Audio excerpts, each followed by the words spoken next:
आमची शिवानी होती भारी चतुर.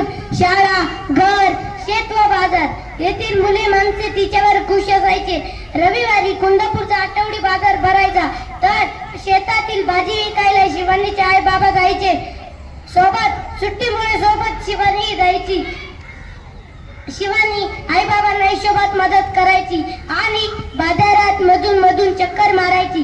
भजी किंवा भेळ खाणे हा तिचा आवडता उद्योग. एका रविवारी अशीच फिरत फिरत ती मिठाईच्या दुकानापाशी आली. मिठाई पास ती सहज उभी होती. मिठाई लो, ताजी ताजी मिठाई. हलवाई तिच्याकडे पाहत होता. तो गल्ल्यावरून उठून तिच्याकडे आला.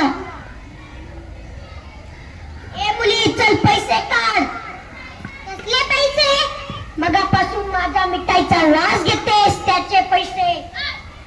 अहो पण मिठाईचा वास तर येणारच ना, म्हणून काय वासाचे पैसे द्यायचे? पैसे दिलेच पाहिजे. मी नाही देणार.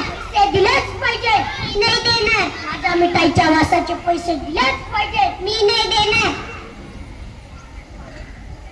काय माणूस आहे हा, नेहमी असाच काहीतरी विचित्र वागतो.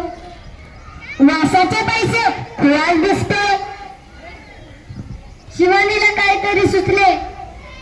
ठीक आहे, थांबा, मी पैसे घेऊन येते.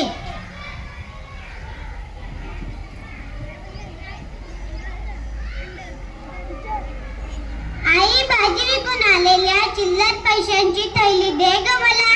का ग, काय झालं, कशाला पाहिजे? अगं ती एक गंमत आहे, तू पण चल.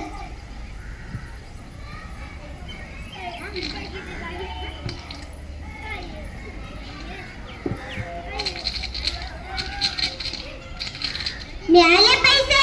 कसले पैसे, कुठं मिळाले? अहो मी तुमच्याकडून काय घेतला? मिठाईचा वास. मग त्याची किंमत काय असणार? पैशांचा आवाज. बरोबर बरोबर. आता हलवाईचा चेहरा पाहण्यासारखा झाला होता. शिवानी मात्र ऐटीत चिल्लर पैशांची पिशवी घेऊन निघाली.